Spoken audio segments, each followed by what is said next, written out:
Hello friends, welcome to Gowri's home. இன்றைக்கி நம்ம வீட்டிலையே புளிக்குழம்பு பொடி எப்படி தயார் பண்ணுறது அப்படிங்கிறத பார்க்கலாம் வாங்க. இந்த மாதிரி நீங்கள் பொடி செஞ்சு வச்சுக்கிட்டிங்கன்னா வருஷக்கணக்கில் வீட்டில் இருக்கும், கெடாது.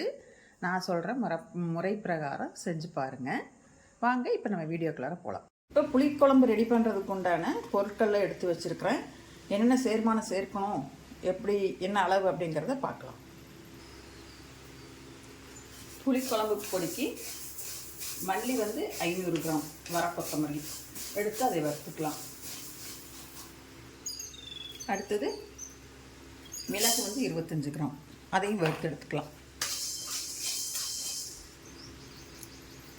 மிளகுக்கு அப்புறம் சீரகம் ஒரு 50 கிராம், அதையும் வறுத்து எடுத்துக்கலாம். சிம்மில் வச்சு வறுக்கணும். சீரகம் மிளகு எல்லாமே அடிப்பிடிச்சிரும் டக்குன்னு.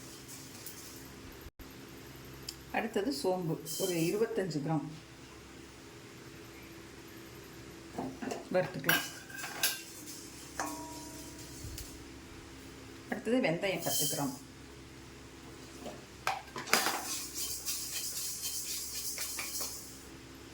வெந்தயம் ரொம்ப மாறக்கூடாது. ரொம்ப கலர் மாறுச்சுன்னா கசப்பு தண்ணி ஆயிரும்.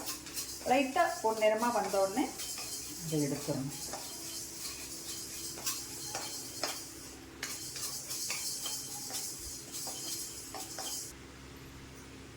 அடுத்தது கடலைப்பருப்பு ஒரு 25 கிராம்.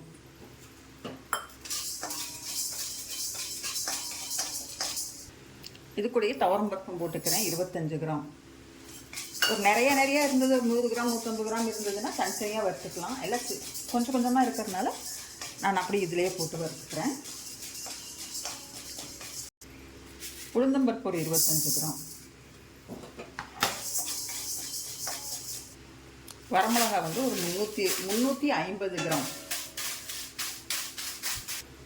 கடைசியாக கல்லுப்பு கொஞ்சம் போட்டு அதில் கொஞ்சம் வரமிளகாய் போட்டு வறுத்துக்கோங்க.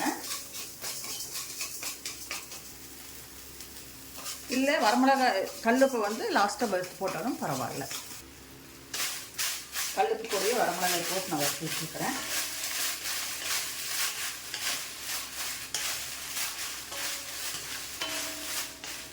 உங்களுக்கு ஏதாவது டவுட்டோ சந்தேகமாக இருந்தால் கமெண்ட் பண்ணி கேளுங்க, சொல்கிறேன். புளிக்குழம்பு பொடிக்கு மசாலா ஐட்டம், அதாவது வரமிளகா மல்லி இதெல்லாமே ரெடி ஆகிடுச்சு, வறுத்து வச்சாச்சு. இப்போ இதையே மிஷினில் கொடுத்து அரைச்சிட்டு வர வேண்டியது தான். நல்லா ஆறட்டும். ஆறுறதுக்கப்புறம் மிஷினில் கொடுத்து அரைச்சிட்டு வந்துடலாம். இந்த வீடியோ பிடிச்சிருந்தது அப்படின்னா லைக் பண்ணுங்கள், ஷேர் பண்ணுங்கள், கமெண்ட் பண்ணுங்கள். அப்படியே கௌரிஸ் ஹோம் சேனலை சப்ஸ்கிரைப் பண்ணிவிட்டு பாருங்கள்.